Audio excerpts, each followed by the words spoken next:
მოგესალმებით მეგობრებო, კლასტერ ბრეიკი გვაქვს და ისე ვაგრძელებთ საუბარს თემებზე, რომელზეც ვსაუბრობთ სულ ამ კლასტერ ბრეიკის სერიაში. ეს არის ურთიერთობები პარტნიორებს შორის, პარიტეტული ურთიერთობები, პარტნიორული ურთიერთობები, ურთიერთობები წყვილში. ძალიან ხშირად ჰარმონიულ ურთიერთობას წყვილში ხელს უშლის წინა ურთიერთობა, რომლიდანაც ადამიანი ჯერ არ არის გამოსული და იმ წუთში შეხდება ხოლმე ახალ ურთიერთობაში, როგორც მე ვამბობ ხოლმე.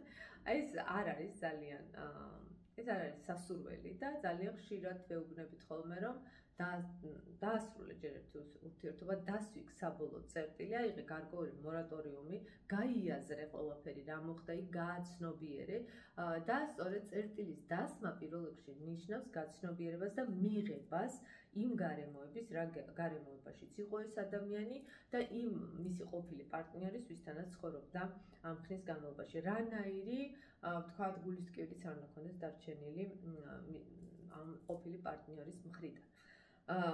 როდესაც წინა პარტნიორთან არის დარჩენილი გარკვეული აგრესიული ტონალობა, ეს შეიძლება იყოს გაცხადებული ან ფარული აგრესია. ეს შეიძლება იყოს დასჯის სურვილი, ეს შეიძლება იყოს განკიცხვის სურვილი.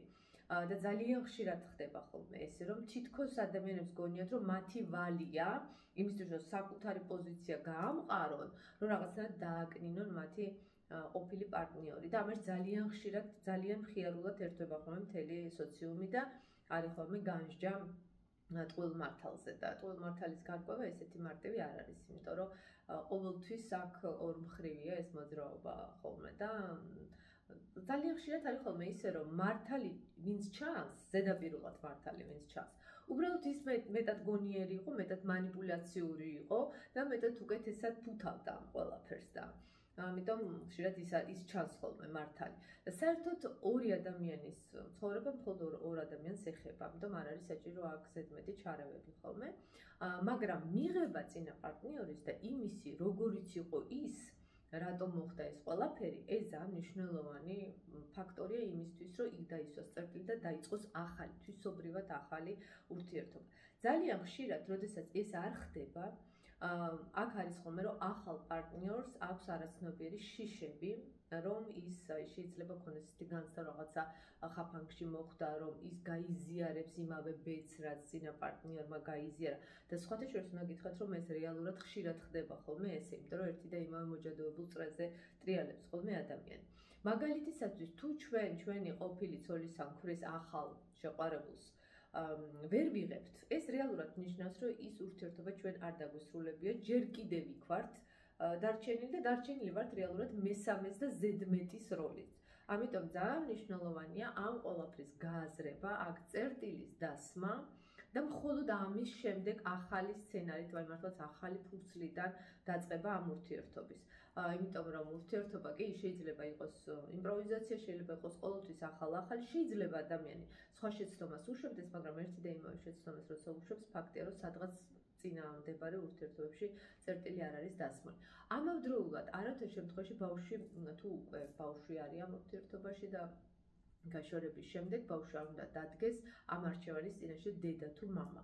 იმიტომ რომ ბავშვისთვის არც მხოლოდ დედა და არც მხოლოდ მამა არ არის საკმარისი, მას ორივე სჭირდება და აი ამ დროს ხდება ბავშვის გახლეჩვა და ეს მერე ძალიან მძიმედ უტრიალდება ხოლმე მას უკვე საკუთარ ცხოვრებაში და გადაწყვეტილებების მიღებაში.